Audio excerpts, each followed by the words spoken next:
सम्मान और अपमान। किसी गांव में गोपी नाम का आदमी रहता था। वह एक किसान था। उसके 2 बेटे और एक बेटी थी। हीरा, चमन और रमा तीनों हर रोज गांव के बाहर स्थित स्कूल में पढ़ने जाते थे। किसान अपने तीनों बच्चों को बहुत प्यार करता था। उसका सपना था कि उसके तीनों बच्चे पढ़ लिख के अच्छे और बड़े आदमी बने। तीनों बच्चों को बेसन के लड्डू बहुत पसंद थे, इसलिए माँ ने घर पर ही बेसन के स्वादिष्ट लड्डू बनाकर रख दिए थे और रोज स्कूल जाते समय उन्हें एक एक लड्डू दिया करती थी। माँ ने 3 बच्चों को समझाया था कि उन्हें हर रोज़ सिर्फ एक ही लड्डू मिलेगा। एक से ज़्यादा लड्डू रोज़ खाना सेहत के लिए हानिकारक हो सकता है। माँ ने उन्हें ऐसा डराने के लिए कहा था ताकि लड्डू ज़्यादा समय तक चले, कुछ ही दिनों में ख़त्म ना हो जाए। एक दिन घर पर कुछ मेहमान आए। उनको लड्डू देने के लिए जब माँ ने लड्डू का डिब्बा खोला तो वह दंग रह गई। उसमें से आधे से अधिक लड्डू गायब थे। माँ तुरंत समझ गई कि उसके बच्चे लड्डू चोरी करके खा रहे हैं। माँ ने ये बात गोपी को बताई। उसको यह बात सुनकर बहुत दुख हुआ।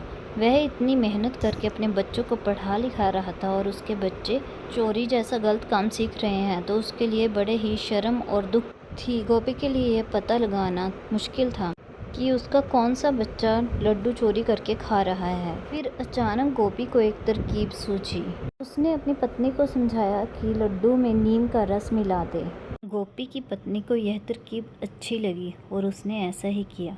दोपहर के बाद जब तीनों बच्चे स्कूल से लौटकर घर आए तो माँ उन्हें खाना देकर गाय को चारा डालने के लिए घर से बाहर चली गई। कुछ ही समय बाद गोपी का दूसरा बेटा यानी चमन घर के मुख्य द्वार पर आया। उसने दरवाजे पर ही सब खाया पिया और उल्ट दिया। चमन का चेहरा उतरा हुआ था और आंखों से खूब पानी बह रहा था। तभी गोपी और उसकी पत्नी भी घर के मुख्य द्वार पर पहुंच गए। वे दोनों समझ गए कि उनका दूसरा बेटा चमन ही लड्डू चोरी करके खा रहा था। माँ ने पानी से चमन का मुंह साफ कराया और उसे घर के अंदर ले गई। गोपी ने बड़े बेटे हीरा और छोटी बेटी रमा को चमन की करतूत बताई। उन्होंने भी पिता को बताया कि चमन हर रोज स्कूल के रास्ते में पड़ने वाले बगीचे से भी फल चुराकर खाता है। यह जानकर गोपी और उसकी पत्नी को बहुत दुख हुआ। गोपी ने गुस्से होते हुए कहा कि कल से चमन अब स्कूल नहीं जाएगा। वह मेरे साथ खेतों में मजदूरों की तरह काम किया करेगा। यदि उसे चोर ही बनना है तो उसे पढ़ने लिखने से कोई फ़ायदा नहीं है। उधर चमन की रो रो कर हालत ख़राब थी। उसको अपनी गलती का एहसास हो चुका था। उसने अपनी गलती स्वीकार कर ली। चमन ने अपने माता पिता से माफ़ी मांगते हुए कहा कि वह आगे कभी चोरी नहीं करेगा। पिता ने उसे समझाते हुए कहा, देखो बेटा, चोरी करोगे तो अपमान ही मिलेगा। यदि सम्मान चाहते हो तो अच्छे काम करने पड़ेंगे। अब तुम्हें खुद फैसला करना है कि तुम्हें अपमान चाहिए या सम्मान। चमन ने निश्चय किया कि वह अब ऐसा कोई काम नहीं करेगा जिससे उसके माता पिता को दुख हो या उसे अपमान मिले। उसकी प्रार्थना पर किसान ने उसे क्षमा कर दिया। इसके बाद उसने कभी चोरी नहीं की।